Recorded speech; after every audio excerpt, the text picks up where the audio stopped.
On this episode, we're going to take this old chest of drawers and we're going to turn it into a vanity for the guest bathroom.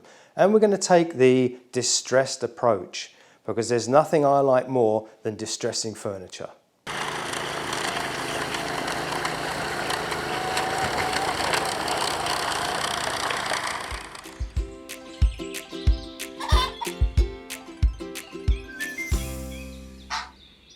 I picked this up cheap in a junk shop the other day, and it really spoke to me. Although it's in rough shape, it needs some fixing up, but it's a lovely piece of maple. It's really solid. The question is what finish to go for. We can sand it or paint it.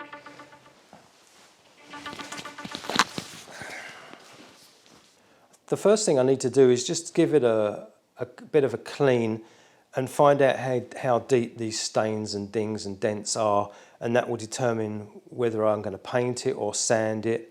Right now I don't really know, I haven't spent enough time with it. Let's just take this apart.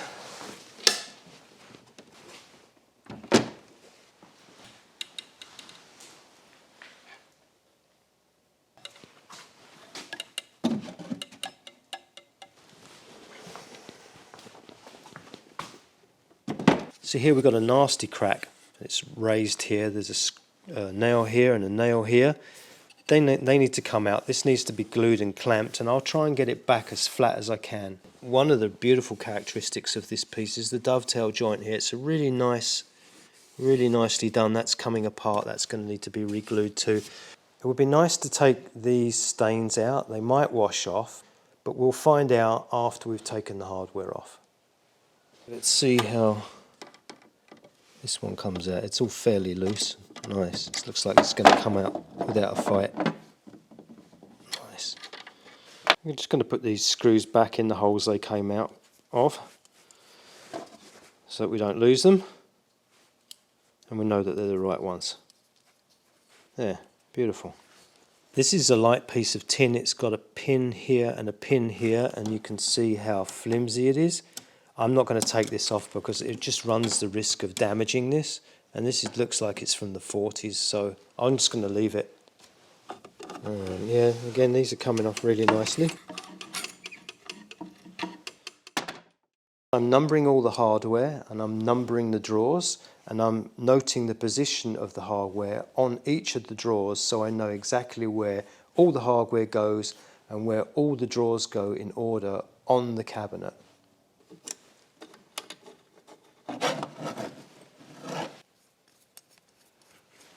Three.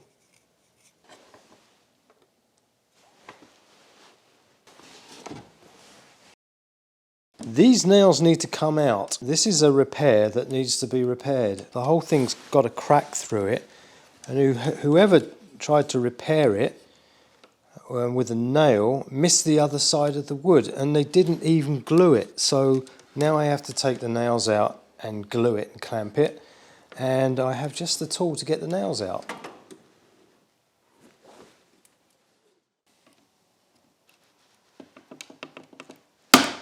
Well, the only way I can effect a repair here is to try and pull this wood apart gently, fill it with glue, and then clamp it with a G-clamp. And this raised part, either sand the heck out of it or just live with it raised, because it's not going to go flush. So all I can do is the best I can, and we'll call that character. If any viewer wants to comment about how this is not the way to do it, please don't tell me. I'm actually forcing that glue into that gap at this point, and then I'll push it in with the rag that I've got. There's quite a lot of glue in there. I'm quite happy with that. So now I'm going to clamp it. Now I need a clamp that goes from there to there, that squishes this part to this part, and I don't have one. So I'm just going to make do with leaving the glue for as long as possible, and then that will hopefully bind the two surfaces together. Given that the whole draw's out a square anyway, it doesn't really matter. I'm going to try a multi-phased approach. I'm going to try and take this stain off with just the sponge. and it's laughing at me. So I'm going for the green part.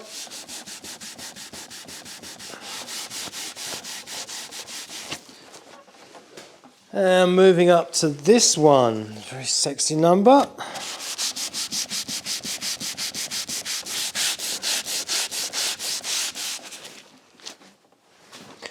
Now I'm going to move up to medium coarse wire wool.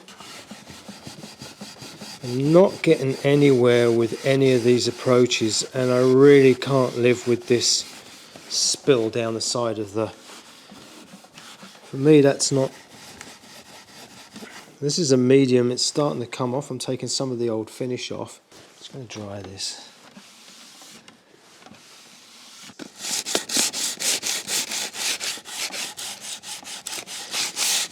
Yeah, this stain's going... the stain's going very deep into the wood, so I'm going to just do a light key. I like sanding by hand. I don't like using orbital sanders. Too aggressive for a nice piece of furniture. I'd much rather take my time and go with this because I don't need to be that aggressive. I think we'll end up with a much nicer, smoother finish. And I want to always go with the grain. And around the metal work, it doesn't need to be too sanded around here because I don't want to change the colour on the metal either. This metal, I kind of like the idea of the antique having that age about it still. This top's in pretty bad shape, but it's not exactly a vanity right now. There's something missing, and that is a sink. Well, just so happens I found one of those too. This one here will sit rather nicely on here. Line her right up with the back, nice and flush. And then I'm going to run a line all the way around the sink because I'm going to be cutting about 1.5 inches inside this line.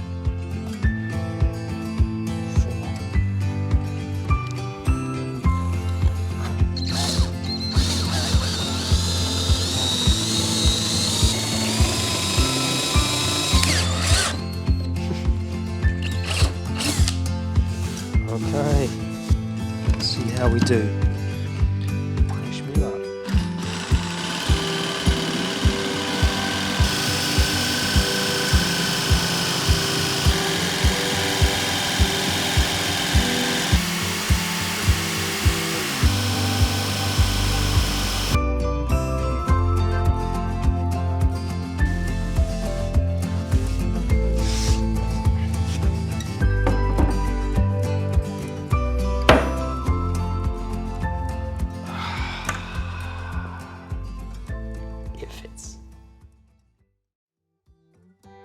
The sanding is all done, the top's done, all through the legs and across the drawers where the drawers go.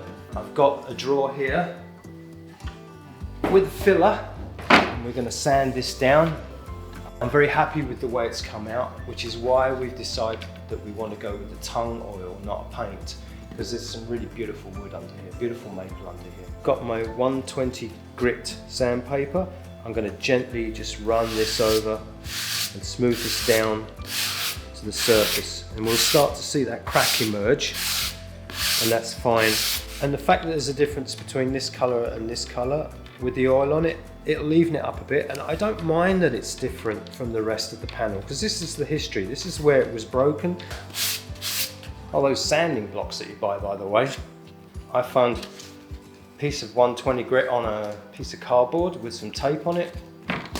Works just as well, if not better. Now for the fun part, we're going to use tung oil.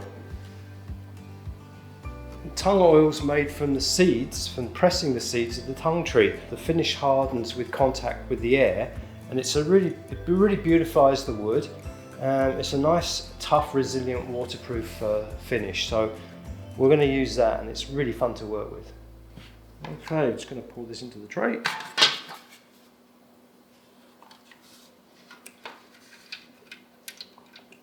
Gives me more control. I want to be able to soak the rag. You can brush it on, but I'm going to use the rag because I find it It puts on just enough, not too much. And we're good to go.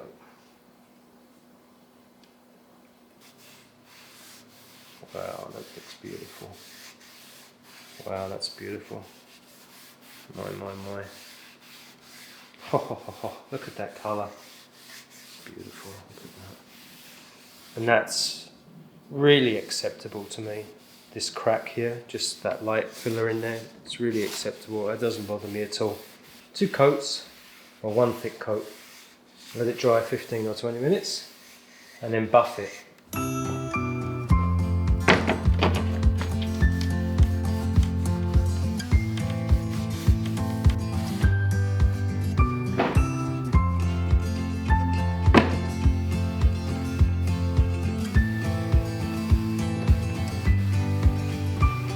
And now for the cabinet itself.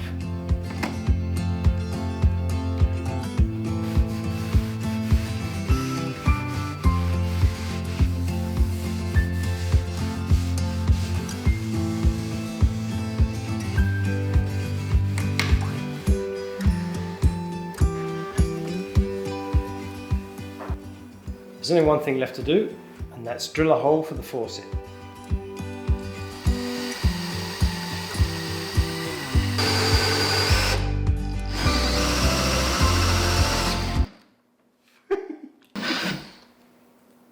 Woo! The drill bit snapped. Nice.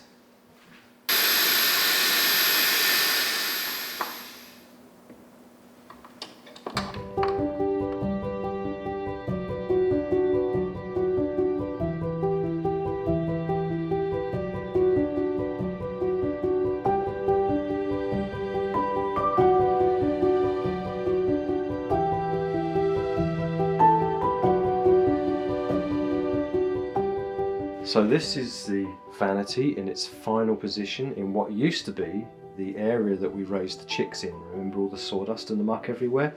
Swept it out for my guests, and now they have this wonderful piece of 17th century Chippendale. And, well, maybe not. This is the wonderful part. Hot and cold running water. These 2 drawers, they don't work. The bottom drawer, I managed to do some carpentry, so we've actually got a space for 14,000 toothbrushes. I'm expecting a lot of guests. Although the vanity's in, I may have jumped the gun. The wall is looking rather spectacular. This is faux drywall. Actually, it really is drywall.